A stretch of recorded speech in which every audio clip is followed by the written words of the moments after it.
नमस्कार मंडळी, मी सुप्रिया स्वागत करते एका छोट्याशा मिनी ब्लॉगमध्ये। आज 5वी माळ आहे नवरात्राची। आजचा शुभ रंग आहे हिरवा आणि देवीचं रूप आहे देवी स्कंदमाता।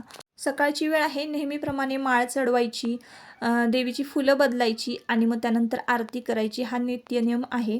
आणि मग त्यानंतरच पुढच्या कामाला सुरुवात करायची। तर मी मागच्या ब्लॉगमध्ये तुम्हाला म्हणाले होते की मी तुमच्याबरोबर हेअर ऑइलची रेसिपी शेअर करते। तर मी इथं साधं घाणं गाळलेलं खोबरेल तेल घेतलेलं आहे। तुम्ही कुठलंही खोबरेल तेल घेतलं तरीही चालेल। खोबरेल तेल कोमट करून घ्यायचं आहे आपल्याला, जास्त गरम होता कामा नये। ही टिप नक्की लक्षात ठेवा तुम्ही, कारण इन्ग्रेडियंट्स सगळे जळाले तर मग काहीच फायदा होणार नाही। त्यानंतर कोमट तेल झाल्यानंतर कढीपत्ता त्यामध्ये घालायचा, छान फ्राय करून घ्यायचा आहे तेलामध्ये।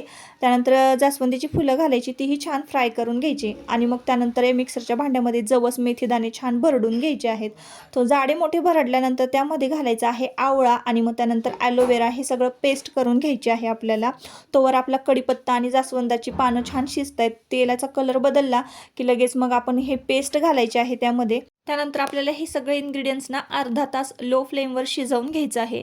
लक्षात असू द्या, ही टिप खूप महत्त्वाची आहे। अर्धा तास शिजवायचं आहे अगदी लो फ्लेमवर, तरच सगळे जीवनसत्व यामध्ये उतरणार आहेत। आणि तेल लो फ्लेमवर असल्यामुळे की नाही करपणार सुद्धा नाही, नाही तर करपले ना सगळे इन्ग्रेडियंट्सचं जीवनसत्व जे आहे ते जळून जाणार आहे आणि मग काहीच फायदा नाही आहे तेलाचा करूनही। त्यामुळे ह्या टिप्स सगळ्या लक्षात ठेवा करताना। अशा पद्धतीनं छान सोनेरी कलर आला सगळ्या इन्ग्रेडियंट्सला की ते तेल कॉटनच्या कापड्याने आपल्याला पिळून घ्यायचं आहे। एका पॅक बंद डब्यामध्ये, म्हणजे हवाबंद डब्यामध्ये भरून ठेवायचं आहे।